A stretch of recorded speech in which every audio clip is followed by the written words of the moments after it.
ஏசப்பா எவ்வளவு நல்லவர் பாருங்க. அவர் மறிச்சிருக்கிறார், ஆனாலும் சதா காலங்களிலும் உயிரோடு இருக்கிற என் தேவன். இந்த நாள் அந்த உயிர்த்தெழுந்த வல்லமையை குறித்து ஆவியானவர் நம்மளோட பேச போறார்.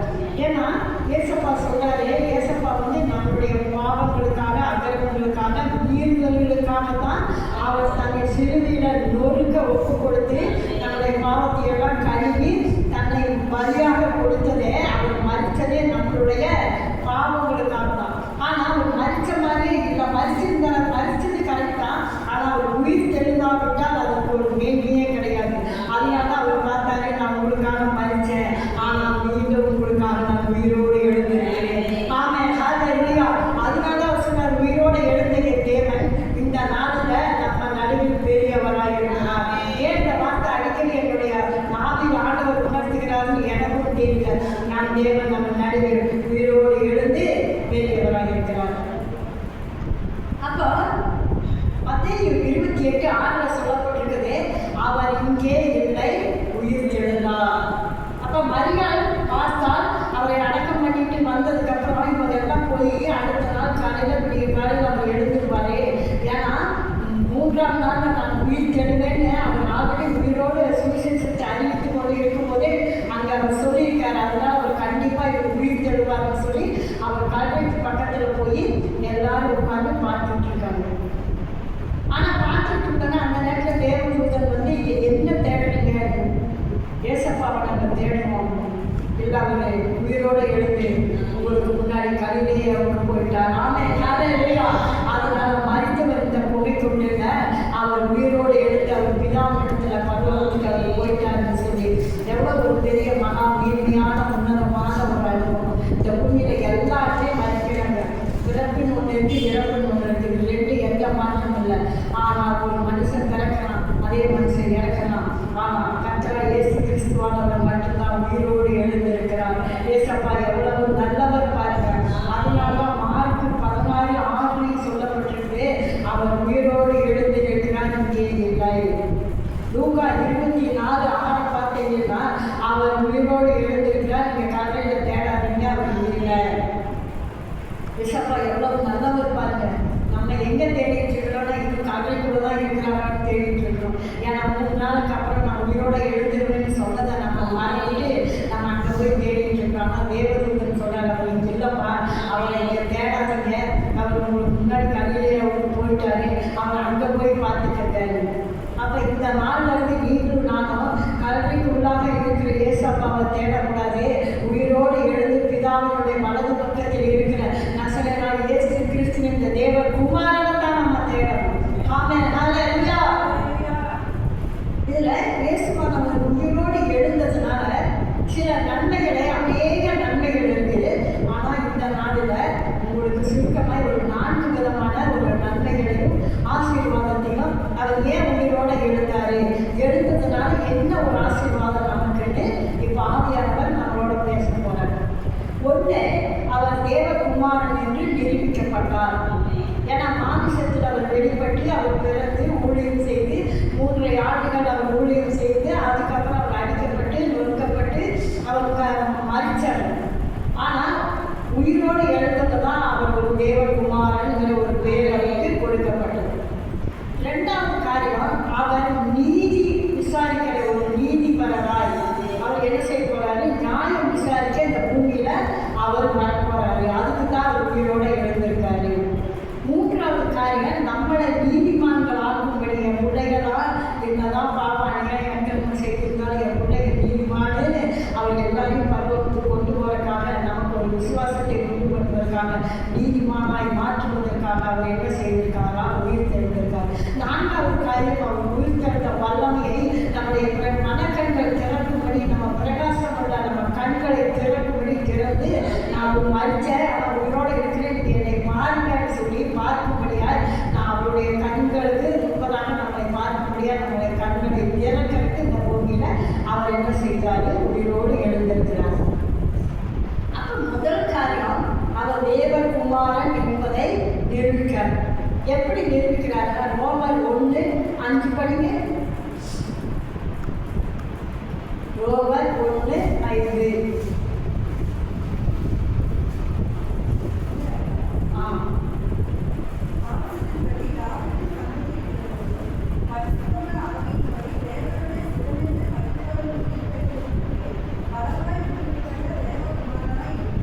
ஆமா, ஹalleluya.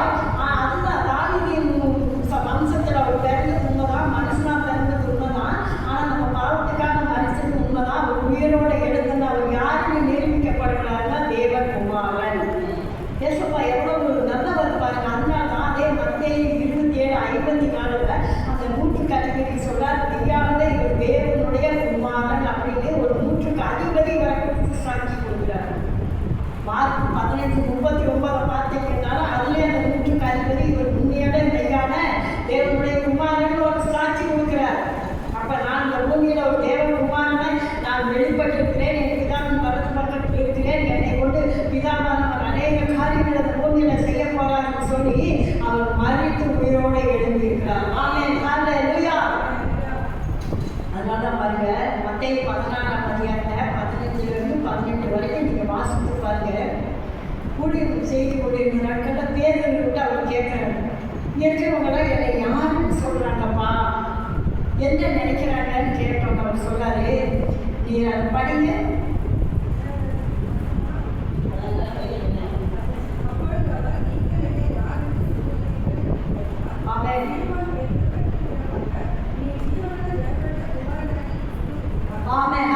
அப்ப பேர் சொல்றாரு, நீ ஜீவனுள்ள தேவனுடைய குமாரனாகிய கிறிஸ்து.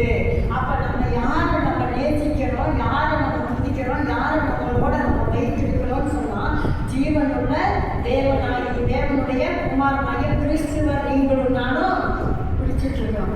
அப்ப நீங்களும் நானும் எவ்வளவு ஒரு பாக்கியவதிகள் இந்த நாளில் நீங்க வந்தது. ஏசப்பா எவ்வளவு நல்லவர். அப்ப ஏசப்பா உயிரோடு எழுந்தது எதற்காகனா முதல்ல அவர் தேவனுடைய குமாரன் என்பதை இந்த பூமியில நிரூபிப்பதற்காக வந்தார். இரண்டாவது, நியாயம் தீர்க்க அவர் வருவார். நம்ம சொல்றதுல ஏசப்பா வந்துட்டாரு, கடைசி காலம் ஆயிடுச்சு, இந்த வராரு அண்ணா வராருன்னு இன்னும் அறிவித்து கொண்டே இருக்கிறோம்.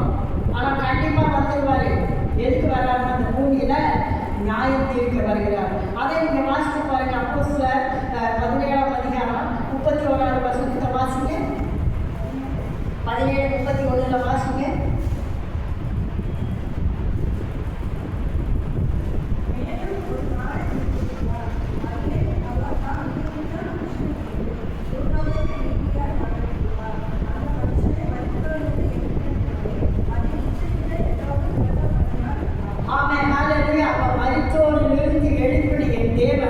என்ன செய்ய போறாரு? ரெண்டாவது, இந்த பூமியை நியாயம் தீர்க்கிறதுக்கு அவர் என்ன பண்ண போறாரா? வர போறாரா?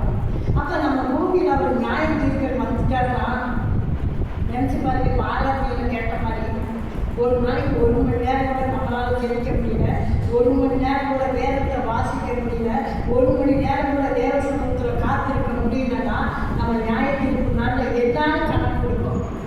பயமா இருக்குது அதை நினைக்கும் போது. தேவன் என்ன கேட்கல, ஒரே மணி நேரம் வேதம் வாசி, 1 மணி நேரம் என் சமூகத்தில் காத்து, 1 மணி நேரம் பைபிள் படி. அப்படி இப்படி பார்த்தா 3 மணி நேரம் தான். ஒரு நாளைக்கு 24 மணி நேரம் கொடுக்கப்பட்டிருக்கிறது. அதை தசமமாக கணக்கின்படி பார்த்தா 2.5 மணி நேரம் தான். ஆனால் அது எக்ஸ்ட்ரா 1 மணி நேரம் சேர்த்து ஒரு 3 மணி நேரத்தை நம்மளால கொடுக்க முடியல. அப்படின்னா கர்த்தர் வரும்பொழுது கண்டிப்பாக நமக்கு கொடுக்கப்பட்ட நாட்களுக்கும் நேரத்துக்கும் நீங்களும் நானும் கணக்கு கண்டிப்பாக கொடுக்கணும். அது நியாய தீர்ப்பு நாளில் தேவன் கொடுப்பார். காலங்கள் கர்த்தருடைய கருத்துல இருக்குது. டைம் ரொம்ப முக்கியம். நினைச்சு பாருங்க, இன்னைக்கு இந்த பள்ளிக்கூடத்துக்கு 1 மணி நேரம் நீங்க செடிக்கணும், அப்புறம் வேதம் வாசிக்கணும்னு சொல்லும்போது எனக்குடைய அந்த ஒரு பயம் வந்துருச்சு. எவ்வளவு நேரம் ஆளுக்கு நம்ம கொடுத்தோன்னு தெரியல. நம்ம நிலவரத்தை காட்டுறோம், பைசை காட்டுறோம், சூழ்நிலைகளை காட்டுறோம், எல்லா சூழ்நிலையிலும் தேவனுக்காக இப்படிப்பா அப்படிப்பா நம்ம சொல்றதே தவிர, ஆனால் தேவனுக்காக நம்ம கொடுத்தமான யோசனை பண்ணி பார்க்கும்போது பயமா இருக்குது. அதனால வெளிப்படுத்தல் 22:12 வாசிங்க. வெளிப்படுத்துதல் 22:12.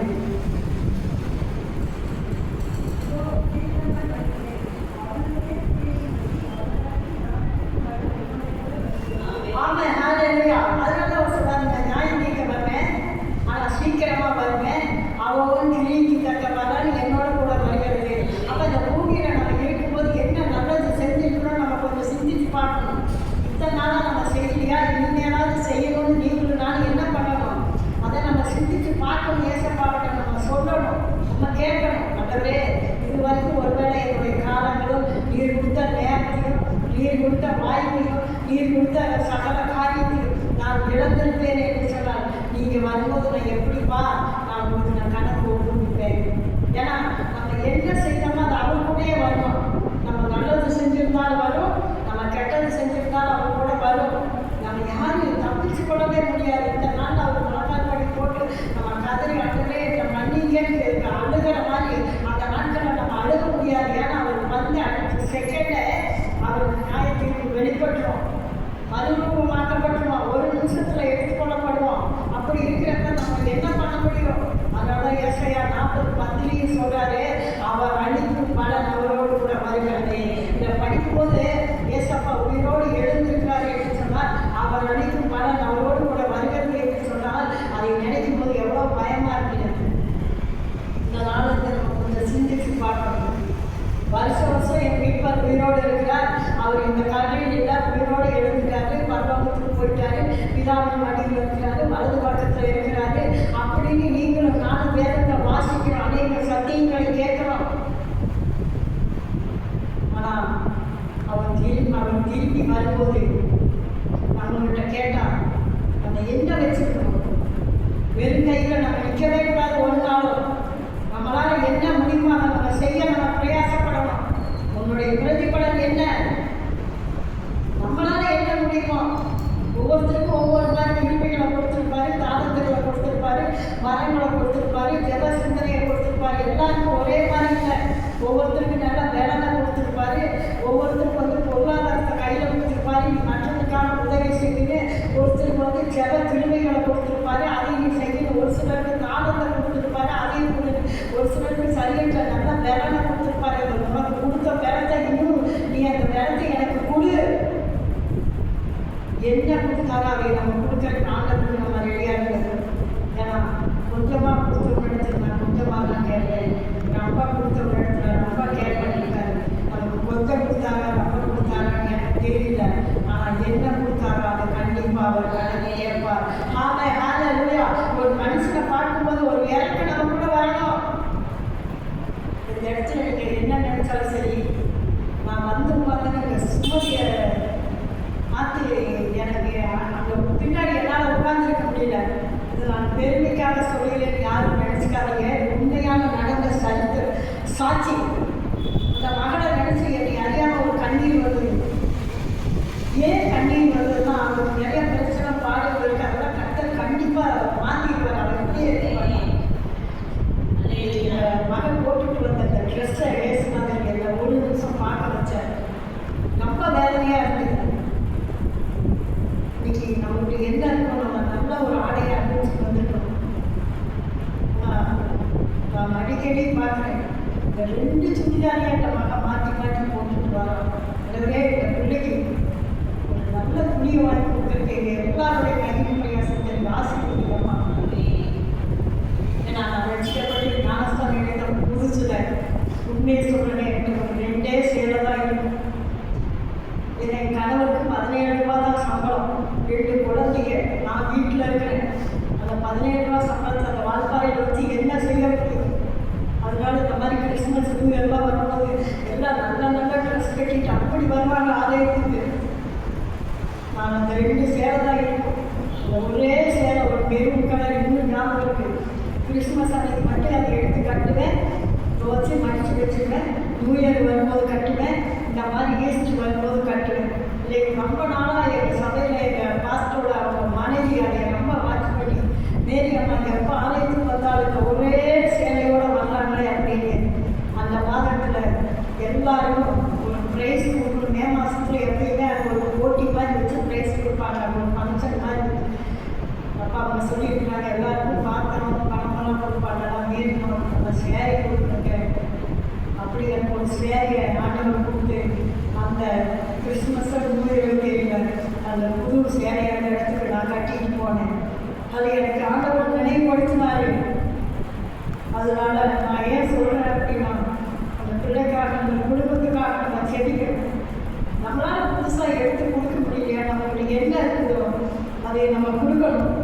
அந்த மகளுக்கு அந்த சூழ்நிலைகள் மாறணும். அவள் என்ன இப்போ நினச்சி உட்காந்துருக்காளோ எனக்கு தெரியல. அவள் என் கடன் பாரம் தீரணும், என் தூக்க பிரச்சனை தீரணும், நான் நல்லா வாழ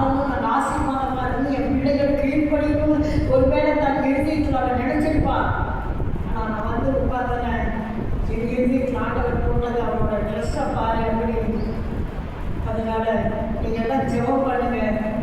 அந்த பிள்ளை குடும்பம் தாண்டவர் ஆசீர்வதிக்கணும். அவளும் நம்மளை போல நல்ல துணிமணியெல்லாம் கட்டுறதுக்கு ஆண்டவர் திரும்ப கொடுக்கணும். அவங்க பிள்ளைகள் நல்லா போட்டுட்டு வராங்க. ஆனால் அந்த தாயை பார்க்கும்போது எனக்கு உண்மையிலே ரொம்ப வேதனையாக இருக்குது. எப்படி போய் நம்ம இன்னும் பிரசங்கம் பண்ண போகிறோம் நினச்சி பாருங்க. எல்லாவற்றையும் தேவன் கணக்கில் வைத்திருக்கிறார். நீ கவலைப்படாதம்மா. உன்னுடைய நாட்களை தேவன் பல மடங்கு உன்னையும் உங்களுடையும் ஆசீர்வதிக்க போறார். எப்ப இந்த ஒரு பாலத்தை என்னுடைய இறுதியில் கொடுத்தாரோ அதை தேவன் பார்க்கிறார். உன் கண்ணீர் கண்டிப்பாக துளைக்கப்படும். என்னை எல்லாரும் காட்டிடும். நீயும் பிள்ளைகளும் உங்களுக்கு உயர்ந்த இடத்துல உயர்ந்த ஸ்தானத்தில் ஆசீர்வாதமா இருக்க போறீங்க. அதனால நானே உங்களை வாழ்க்கிறேன். ஆமே. நன்றி அப்பா, நன்றி ராஜா.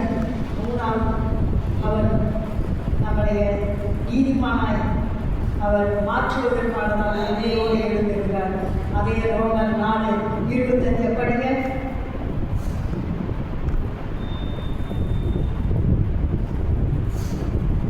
ரோமர் 4:25.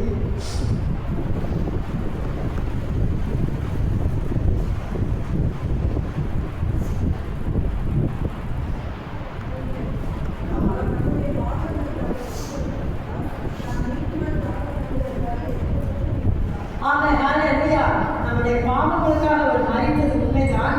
ஆனால் நம்ம எல்லாம் நீதிமன்றம் ஆகணுங்கிறதுக்காக அவர் என்ன செய்திருக்கிறார்? உயிரோடு எழுப்பப்பட்டிருக்கிறார். அதை நம்ம மறந்துடக்கூடாது. நம்மளை நீதிமானாய் அவர் மாற்றணும்.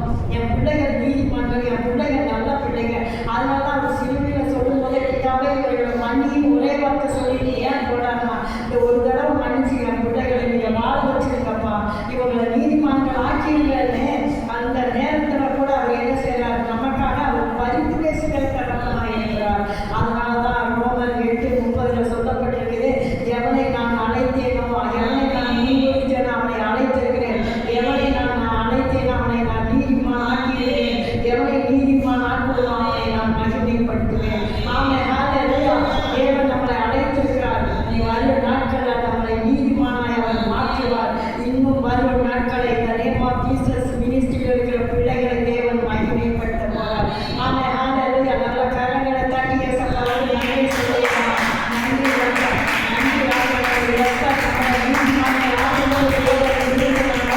எப்போ அவங்க வீட்டில் எடுத்தாரோ அவங்க நீங்களும் நானும் நீதிமான்கள் ஆக்கப்பட்டோன்னு சொல்லி ஒரு விசுவாசம் நமக்குள்ளே இருக்கும். அதனால தான் பாருங்க, 1 யோவான் 2:1 படிச்சு பாருங்க, ரோமர் 8:34 படிச்சு பாருங்க. அவர் என்ன செய்யறாரு? அவர் உயிர் தெழுந்ததுனால தன் பிதாவுடைய பக்கத்தில் போய் பார்த்து உங்களுக்காகவும் எனக்காகவும் பரிந்து பேசிக்கொண்டே இருக்கிறார். ஆமே. நமக்காக பரிந்து பேசக்கூடிய தேவை. அவர் உண்மையாக பரிந்து பேசுகிறவர் யார் என்று சொன்னார்? அவர் ஏசப்பா மட்டும்தான். நீங்களும் நானும் ஏதோ சூழ்நிலைகளுக்கு தகுந்த மாதிரி நம்ம பரிந்து பேசுவோம், ஏதாவது ஒரு காரியத்தை செய்வோம், வேற வழியே இல்லாமல். ஆனால் அவர் அப்படி இல்லை. நேற்று இன்றும் என்றும் மாறாத தகவல். நம்ம என்ன செய்தாலும் நம்மளை தண்டிக்காம விட மாட்டார்னு நான் சொல்லலை. நமக்கு சொல்லி கொடுப்பாரு, புத்தியை கொடுப்பாரு, வழியை காட்டுவார், திருந்திக்கேன்னு சொல்லுவார், நம்ம பாவத்தையெல்லாம் மன்னிச்சேன்னு சொல்லுவார். ஆனால் நமக்காக பிதாவிடத்தில் பரிந்து பேசுகிற ஒரே தகவல் இயேசுவானவர் தான். அந்த தேவகுமாரன் தான். இந்த நாளில் உயிரோடு எழுந்த கர்த்தர் வந்து இந்த இடத்துல நின்னதிலிருந்து இன்னமும் சொல்லிக் கொண்டே இருக்கிறார். உங்கள் நடுவில் நான் பெரியவராக இருக்கிறேன் என்று சொல்லி அந்த பெரியவரை நாம் நினைவு கூட கொண்டாட அவர் நாமத்தை மகிமைப்படுத்த நாம் எல்லாரும் வந்திருக்கிறோம். நீங்களும் நானும் எவ்வளவு ஆசீர்வதிக்கிறார்.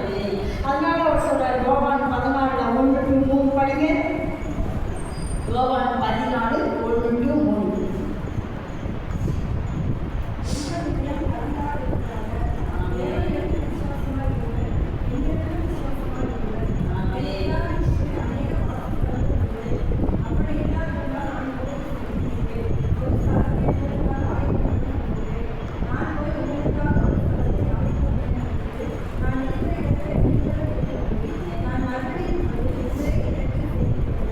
ஆமென். ஹல்லேலூயா.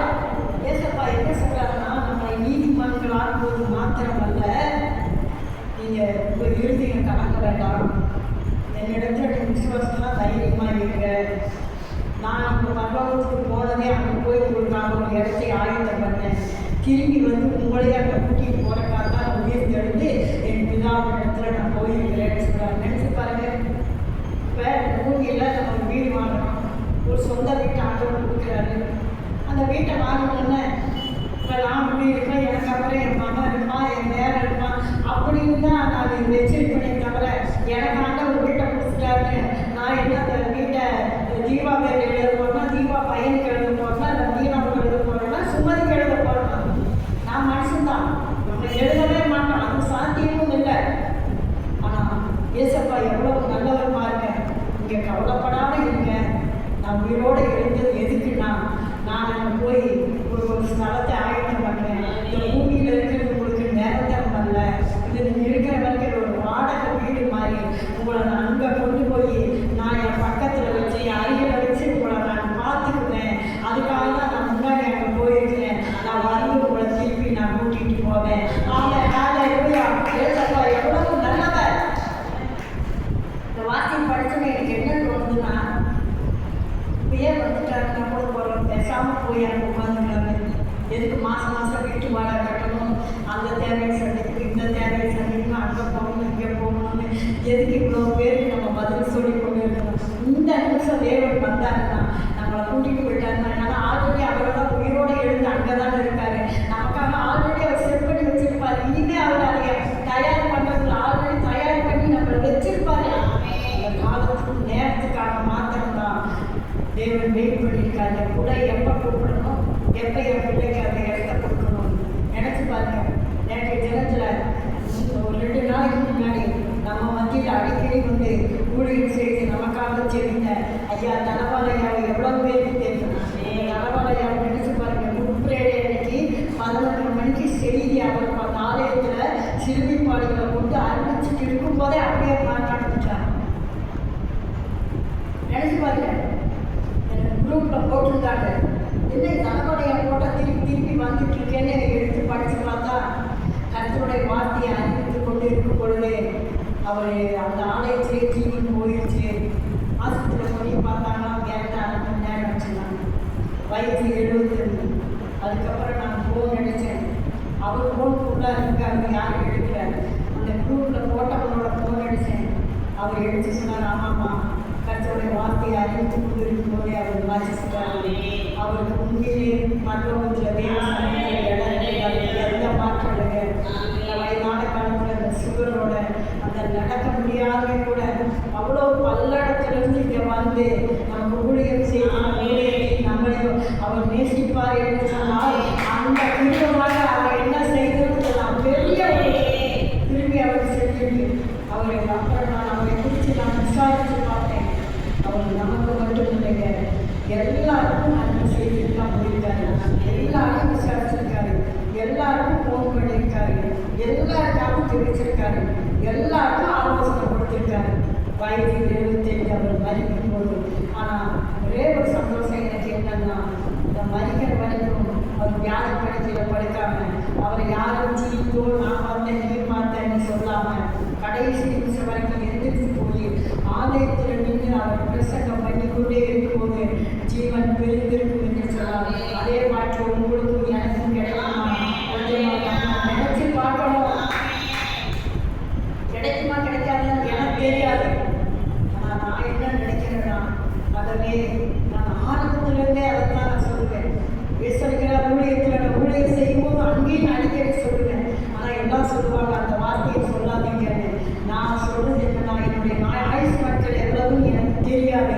ஆனால் எந்த இடத்துல இருந்தாலும் தேவனோட வார்த்தையை அறிவிக்கும் பொழுது அதே எங்களை எல்லாம் நீங்கள் எடுத்துக்கணும்பா அப்படின்னா என்னுடைய செவமெல்லாம் இருக்கு. அதை ஏசாமி எப்படி செய்வாரோ எனக்கு தெரியாது. ஆனால் அந்த வாக்கியத்துக்குள்ள தனபாலையா போயிட்டார். அப்போ அவருக்கு அந்த பருவத்தில் இவர் போய் ஒரு இடத்த ஆயத்தம் பண்ணிட்டார். நான் போகிற நீ வாப்பான்னு சொல்லி இந்த மனைவிக்காக 2 பசங்க பிள்ளைகள் பேர குழந்தைங்க இருக்கிறாங்களாமா, அவங்களுக்காக நீங்கள் ஜெபம் பண்ணி கொடுங்க. அவர் ஒரு நல்ல சாட்சி உள்ள மனுஷன்னு ஃபோனை கிட்ட பேசுனவங்கலாம் அவரை குறித்து நல்ல சாட்சி சொன்னாங்க. அந்த சாட்சி பேசுனார் உயிரோடு எழுதுனால அந்த சாட்சியை தான் நானும் வாங்கணும். அவங்க நல்லா செடிக்கிறவங்க, நல்லா வேதம் வாசிக்கிறவங்க, எல்லா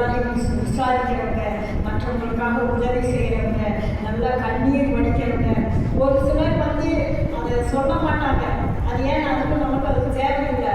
ஆனால் தேவன் பார்வையில் நீங்களும் நானும் சாட்சி வாங்கியிருந்தோம்னா கண்டிப்பாக ஏசப்பா பார்க்கக்கூட இந்த சாட்சியை செய்ய வைப்பார்.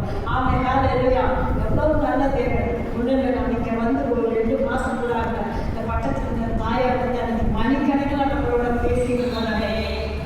நான் வரமா காலேஜுக்கு என்னை கொண்டு நான் நிறையா ஆத்மாக்களை காலேஜுக்கு நான் கூட்டிகிட்டு வரேன். நிறைய பேர் இருக்கிறாங்க, கவலைப்படாதீங்க.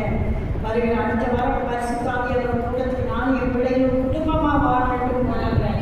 அவங்க மூலிமா நிறையா நன்மைகளை அனுபவத்தை அன்றைக்கி நம்ம பெற்றுக்கொண்டோம். ஆனால் அடுத்த வாரம் அவங்களால வர முடியல. அந்த தாயார் மறித்து போயிட்டாங்க. ஆனால் மறித்து இன்னும் அவங்களால நம்ம பேசணும். இன்னைக்கு அந்த குடும்பத்தில் 40வது நாள் நம்ம எல்லாரையும் அவங்க கூப்பிட்டுருக்கிறாங்க. கண்டிப்பாக நீங்கள் வாங்கணும், அம்மாவோட இதுக்கு செடிக்கணும். இதுதாங்க சாட்சி. இப்போ நம்மளை யாருமே குணப்படுத்த தெரியாது. நம்ம வந்து கொஞ்ச நாட்கள் தான் ஆகுது. நமக்குன்னு தேவன் சிலரை வைத்திருக்கிறார். ஹல்லேலூயா. அந்த சாட்சி, அந்த நீதிமான்களாக்கப்பட்ட சாட்சி தான் நீங்களும் நானும் பெற்றுக்கொள்ளணும். 4வது, மனக்கண்கள் திறக்கப்படும். நம்மளுடைய விவேசியர் 1:19 வாசிங்க. நம்மளுடைய மனக்கண்களை திறந்து இயேசுவின் உயிரோடு எழுந்து பரலோகத்துக்கு போனது உண்மைதான். அவரை அறிகிற அறிவு நமக்கு வேணும். அவர் அப்படின்னு சொல்லி நீங்களும் நானும் தெரிந்து கொள்ள வேண்டும் என்று சொன்னால் அவர் நம்மளுடைய மனக்கண்கள் திறக்கப்படும். விவேசியர் 1:19. ஆமென்.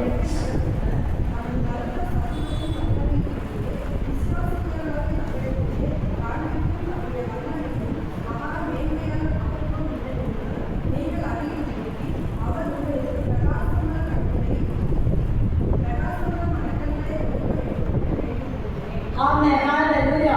அப்போ அவர் மரித்து உயிரோடு எழுந்து பரலோகத்துக்கு அவர் போனது எதுக்குன்னா, ஆவியானவர் தெளிவாக எழுதுகிறார். மரித்தோரிலிருந்து எழுந்த இயேசு கிறிஸ்துவானவர் வந்து அவருடைய வல்லமை, அவருடைய மகத்துவம், அவருடைய மேன்மை, அவருடைய மேன்மையான காரியங்கள் எல்லாவற்றையும் நம்ம என்ன செய்யணுமா தெரிஞ்சுக்கணுமா. அவர் ஏன் மரிச்சாருன்னு நம்ம சொல்லிகிட்டே இருக்கிறோம். ஆனால் ஏன் உயிரோடு எழுந்தாருன்னு சொல்லிட்டு இருக்கிறோம். உயிரோடு எழுந்த என் தேவன் பரலோகத்தில் போய் பிதாவின் வலது பக்கத்தில் இருக்கிறாரு. அவருடைய மகத்துவமான காரியங்கள், நேர்மையான காரியங்களை நம்ம தெரிஞ்சிருக்கிறோமா, நம்ம கண்ணு பார்த்துருக்கா, தரிசனத்தில் பார்த்துருக்கிறோமா, இல்லை சொப்பனத்தில் பார்த்துருக்கிறோமா, இல்லை அப்போஸ்தலனாகிய பவுல் 3ஆம் வானம் வரைக்கும் எடுத்துக்கொள்ளப்பட்டு நம்ம போய் அதை பார்த்துட்டு வந்தோமா, இல்லை என்னை தொட்டு பாருங்கன்னு சொன்னாரே, நான் உயிரோடு எழுந்து வந்துட்டு என்னை தொட்டு பாருங்கன்னு சொன்னாரே, நம்ம தொட்டு பார்த்துருக்கிறோமா, என்ன காரியம் செய்து பார்த்துருக்கிறோம். அந்த மனுஷனையும் இந்த மனுஷனையும் நம்ம நேசிக்கிறோம், தொட்டு பார்க்குறோம், நிற்கிறோம், பேசுகிறோம், பிடிக்கிறோமே தவிர நமக்காக மரித்து உயிரோடு எழுந்த ஏசப்பாவை நம்ம தொட்டு பார்த்துருக்கிறோமா. அந்த அனுபவம் நமக்குள்ள வரணும். அதுக்கு தான் அவர் சொல்கிறாரு பிலிப்பியர் 3:10 அந்த அறிவை அறிகிற உணர்வை படிங்க. பிலிப்பியர் 3:10. ஏன் என்ன உங்களுக்கு வேதத்தை வாசிக்க சொல்கிறேன்னா நீங்கள் தெரிஞ்சுக்கணும்.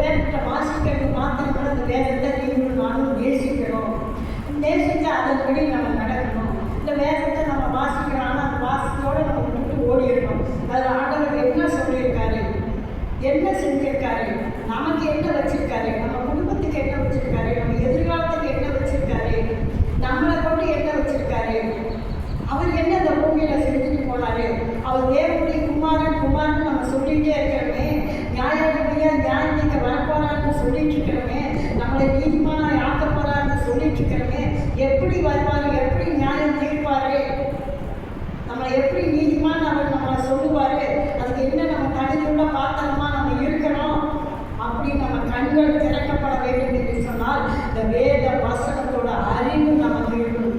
அதனால வேத வசனத்தை நம்ம என்னைக்கு வாசிக்கிறோமோ கொலைசிய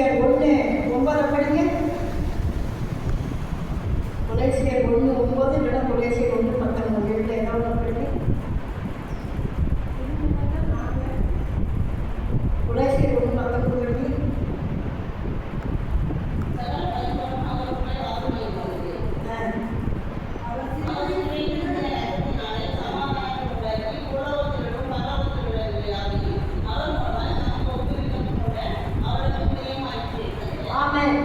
அப்ப ஏசப்பா என்ன சொல்றாருன்னா, இந்த பூமியில் அவர் மறிச்சு ரத்தத்தை சிந்தி உயிரோட எழுந்ததுனால அது என்னென்ன தைரியத்தின் மகா நேர்மையான உன்னதத்தை அவரை அறிகிற நீங்கள் நான் என்ன செய்யணும், அதை நம்ம கண்டிப்பாக தெரிஞ்சுக்கணும், தெரியாமல் இருக்கக்கூடாது. இந்த இருந்தால் நம்ம போய் ஏசுனாட்டு கேட்க, ஏசப்பா என் ஆணிக்குரிய கண்களை எனக்கு தயவுசெய்து தெரிஞ்சு கொடுக்கப்பா. நான் அதையும் இதையும் தான் பார்த்துட்டு ஓடிட்டு இருக்கேன் தவிர உங்களை பார்க்குற அந்த கண்களில் எனக்கு அந்த எப்படி பவுல் ஏசுவாங்க தொட்ட உடனே அந்த கண்ணுக்கு நீர் சிந்தலை அனனியாவை கூட்டி எடுத்தாரு. அதே போல என் கண்களை மூடி இருக்கிற இந்த தேவையில்லாத காரியங்களை என் மீன் சிந்தல்களை எடுத்துட்டு போல என் கண்ணில் பார்வையில தேவையில்லாதெல்லாம் எடுத்துக்கொண்டு உங்களை பார்க்கிற பார்வை எனக்கு கொடுங்க ஏசப்பா. நீங்கள் நான் கேட்கணும். அதனால ஏசாயா 35:2 படிங்க. ஏன்னா கண்டிப்பா நீங்கள் நான் அவரை பார்க்கிற பிள்ளைகளாக தான் மாறணும். எத்தனை ஆண்டுகள் இருக்குதுன்னு தெரியாது, எப்போ அவர் வருகை இருக்குதுன்னு தெரியாது. ஒவ்வொரு வாரம் வார்த்தையை கேட்கணும். ஆனால் அவரை பார்த்தோமா, அவரை தொட்டு பார்த்தோமா, அவரை ருசித்தமா. ஏசாயா 35:2.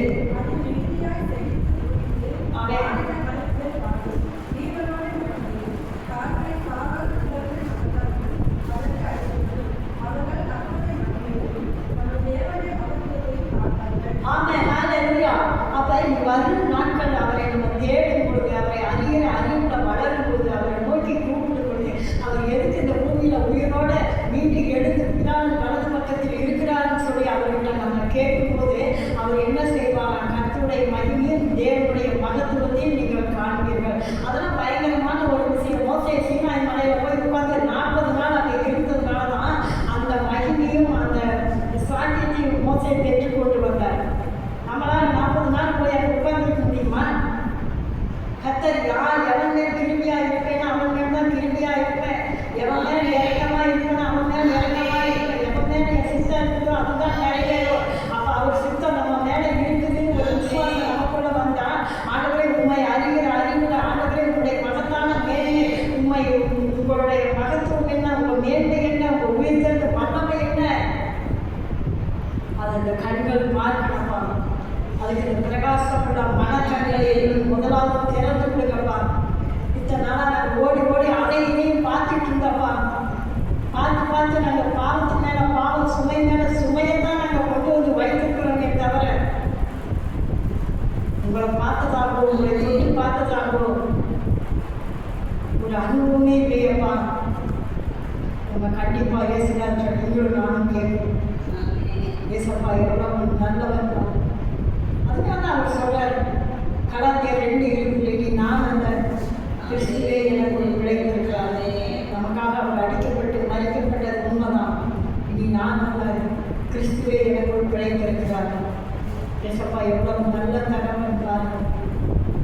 அதே ரோமர் 6:5 படிங்க. ரோமர் 6:5. ரோமர் 6:5.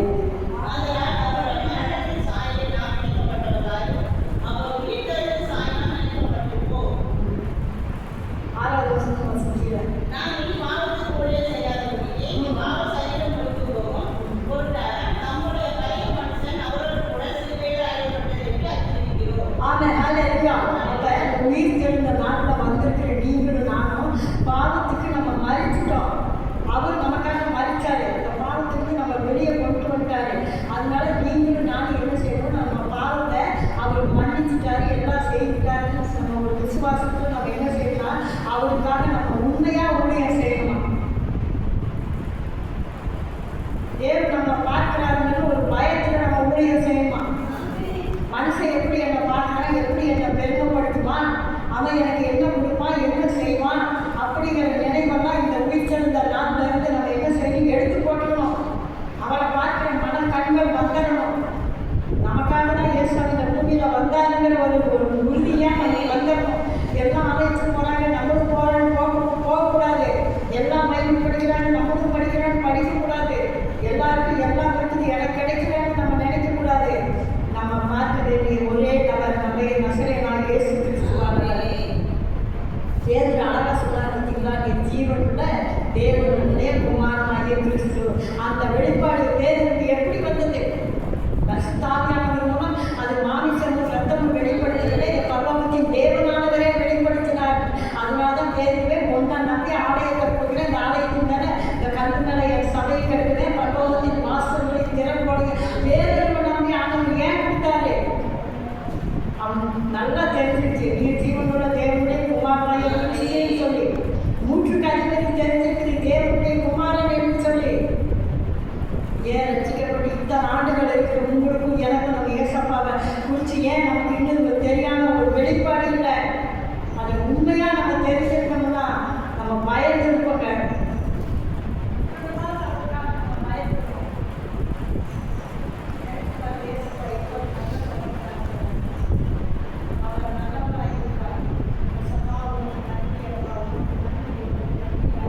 ஏசப்பா நீ நல்லவர் நல்லவர் நல்லவர் என்றார்.